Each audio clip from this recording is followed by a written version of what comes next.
So, ahead sa'yo si Pinyel, ano? Oo, kasi si Pinyel ngayon ay nasa edad, ano na yata, mga 20.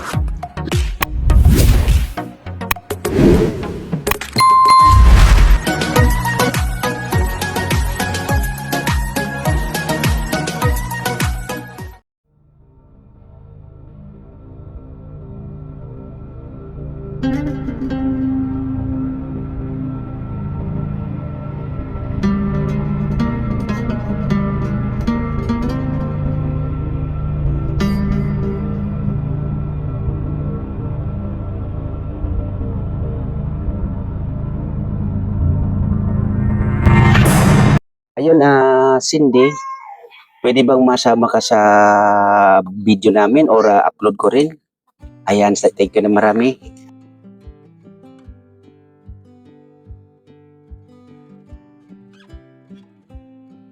Sana mapanood mo rin yung aking mga ginagawa dito, pagtulong na yan nga.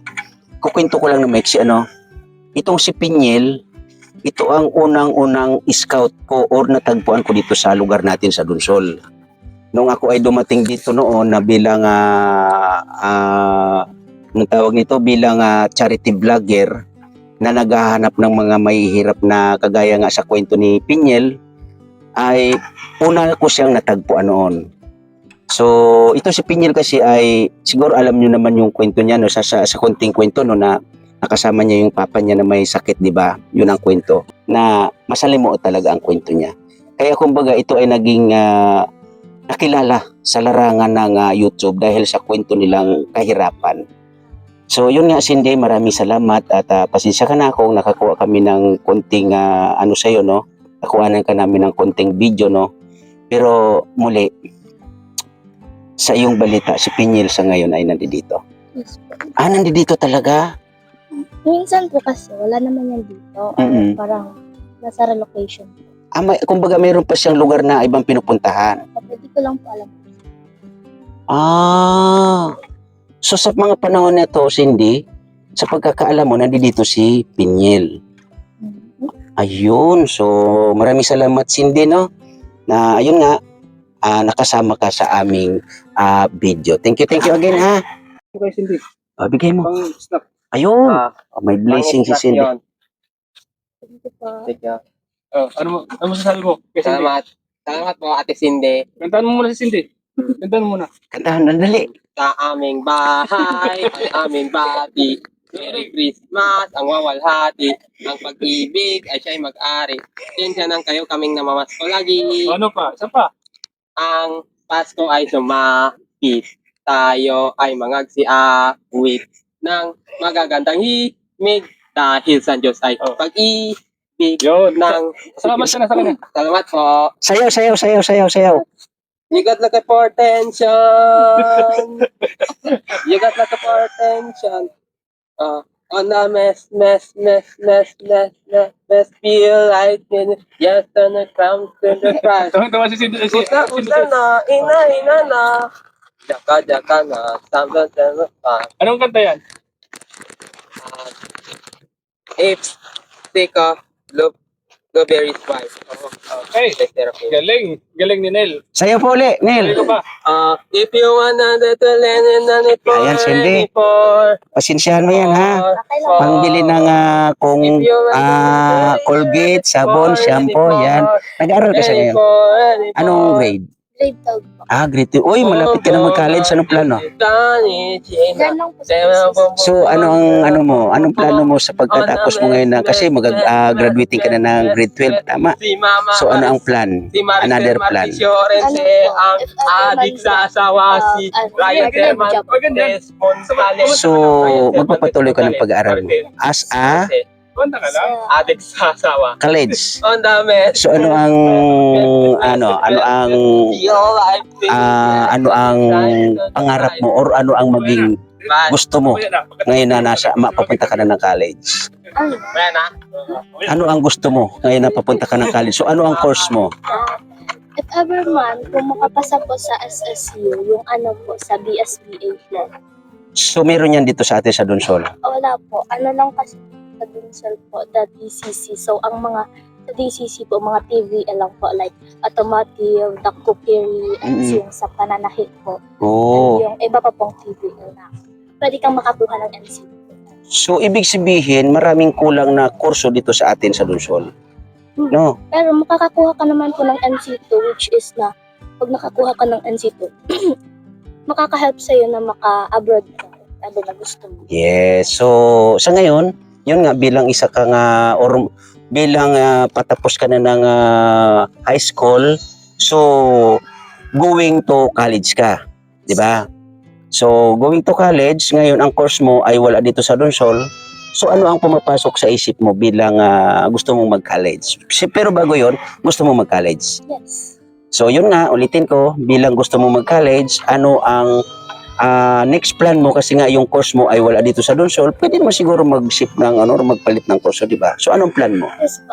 If ever man po na hindi makapasok sa SSU, I want to go sa DCC na lang po. Ang kukunin ko na lang po, major course is the automotive. Yes, maganda rin yung automotive kasi nga ay sa ngayong panahon ay demand yan. Yung automotive, pwede ka rin makapunta sa abroad. And then, pag nakagraduate ka sa ganyang kurso, pwede kang mag-shift ng another course, di ba? Pwede mo ipagpatuloy and then magbago ka ng pwede naman yan, di ba? So, bilang isang patapos na grade 12, congratulations Cindy, no? At ako bilang scouter, ambassador ng Donsol, na mga talagang naghahanap ng mga mahihirap na mga family dito sa, or mga senior citizen dito sa Donsol ay ngayon pa lang kinukongrats kita at tahakin mo, abutin mo ang iyong pangarap sa tulong ng iyong sarili. So siguro kumpleto naman si mama at papa mo, no? Nandiyan naman mama at papa. Ha? So nasaan si mama at papa? Nasaan si mama at papa? Apat na po si Patay na, sumama na lang. Ilan kayo magkapatid? 5. 5. So pang ilan ka? Bunso po, pang 5. Oh, so ikaw ang bunso. Yung mga ahid sa'yo, ano sila, may mga family na or may mga asawa na rin? Yung isa lang, Isa pa lang. So ilan kayong babae na magkapatid? 2 po. Dalawa. May asawa na isa. Puro dahil dalaga. So sayang sayang kasi siguro hindi pa man huli, pero parang huli na nang narating ko itong lugar na to, na itong mga kalingap mga kababayan ay lugar ni Piñel, na isa pa, meron pala tayo pwedeng matulungan dito. So nandito naman tayo, Cindy. Kumusta ang pamumuhay ninyo? Ako naman po. Okay naman. So ganun lang. So yung pagkabuhay ninyo sa pang-araw-araw, kumusta naman? Okay lang. Ayan. So yun lang. Tuloy-tuloy lang, no? Tuloy-tuloy lang. Abutin mo, ulitin ko, abutin mo ang pangarap mo sa tulong ng iyong sarili and then sa tulong na rin ng iyong pamilya. At lalong-lalo na ng iyong mama kasi nga ito yung iririgalo ninyong mga kabataan sa inyong magulang, isa man yan, or lalong-lalo na kung dalawa pa yan, kumpleto pa, ito yung inyong mairirigalo na mas makakapag pasaya sa kanila, no? Kaya Cindy, good luck at congratulations. Malapit ka na mag-graduate bilang school student, no? At going to college ka. Pagpatuloy mo ang iyong pangarap, ha? Yan. Mukhang gusto mong maluha, ha? Hindi, ganun talaga ako mag-interview nini, ha? Medyo may mga yun, maano ang araw. So, yun, maraming salamat, Cindy, ha? At sa pagpapaintulot ng konting kwento mo, ha? Yan. So, yun mga kalingap, mga kababayan, kami ay pauwi na, no? Yun nga, nakita natin si Starax at si Nel, no? So, yun nga, sa una natin mga, ay nakausap, or may nakausap tayo na isang tao, or sa nga dalagita rin, kasi 17 years old siya, na nagpapatotoo, kumbaga, na nandito nga si Piñel sa lugar na kung saan taga rito din po siya sa Donsol, Pero yun nga lang, ay hindi natin pwede na agad-agarin or bigla-biglain. So, yun nga, sabi ko nga ay kukuha po tayo ng tamang impormasyon na mismo sa kanya na po manggagaling, no? Kaya muli, sa po sa aking premier, maraming salamat po sa inyong lahat, no?